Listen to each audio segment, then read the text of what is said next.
fait que nous étions en train de finaliser une vision stratégique. Nous n'avons fait aucune annonce concernant le contenu de cette vision. La vision est prête depuis plusieurs mois.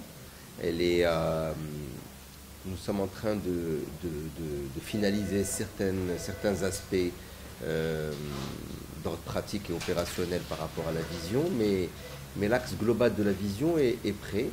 Il a été partagé avec une grande partie des membres du gouvernement, des ministres concernés, notamment le ministère du Transport et du Tourisme, le ministère des Finances, Commerce et l'Industrie, le ministère de l'Intérieur. Donc tous les ministères qui sont concernés par la vision ont été rencontrés.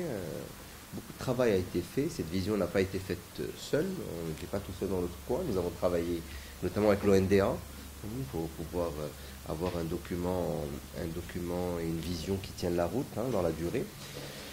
Aujourd'hui, nous sommes en train de faire les derniers ajustements. Je pense qu'on parle de quelques semaines et nous serons à même ensuite de partager vraiment les grandes lignes à ce moment-là de cette vision.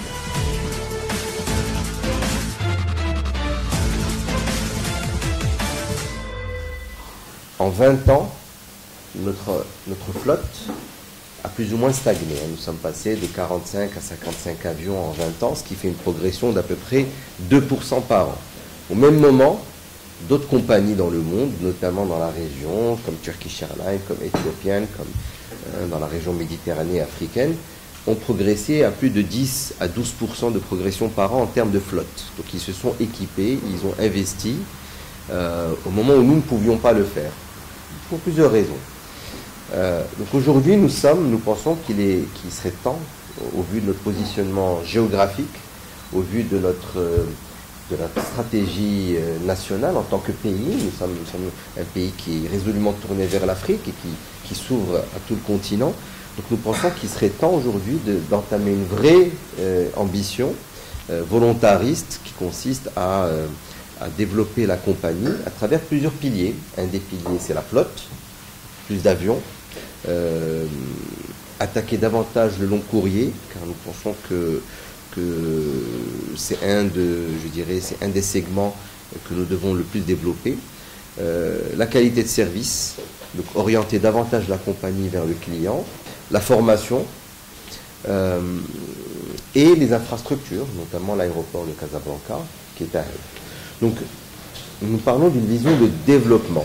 Le dernier contrat-programme qui a été signé entre l'État et Royal Air Maroc en 2011, pour une période de 5 ans, était un contrat-programme axé d'abord sur une restructuration d'entreprise, qui consistait à baisser ses charges de manière à la rendre plus saine financièrement. Ce contrat-programme a été terminé en octobre 2016 avec succès. Maintenant, il est temps d'aller vers du développement.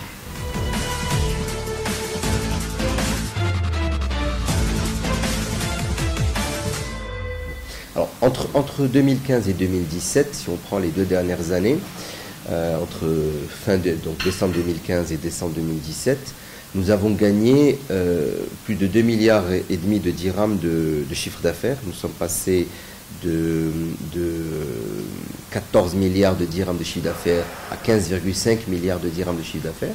Donc ce sont les chiffres à fin d'année, 15,5 milliards. Nous avons gagné à peu près 1,5 million de passagers en plus. Nous sommes passés de 6 millions de passagers à 7,3 millions de passagers.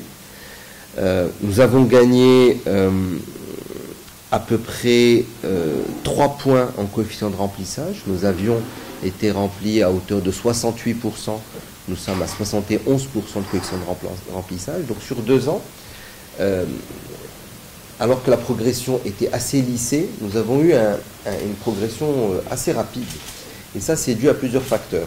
Le premier facteur, c'est toujours dans cette volonté, dans cette stratégie volontariste de développer la compagnie, même si on n'a pas assez d'avions, nous avons été beaucoup plus agressifs commercialement sur le terrain pour être encore plus proches des clients et des passagers et pouvoir générer plus de passagers à bord et plus de flux. Ça, c'est le premier point. Le second point, nous avons aussi ouvert un certain nombre de routes. Nous avons ouvert beaucoup plus de vols sur le long courrier, notamment les États-Unis. Pendant l'été, nous doublons les fréquences. Montréal, nous avons rajouté des fréquences.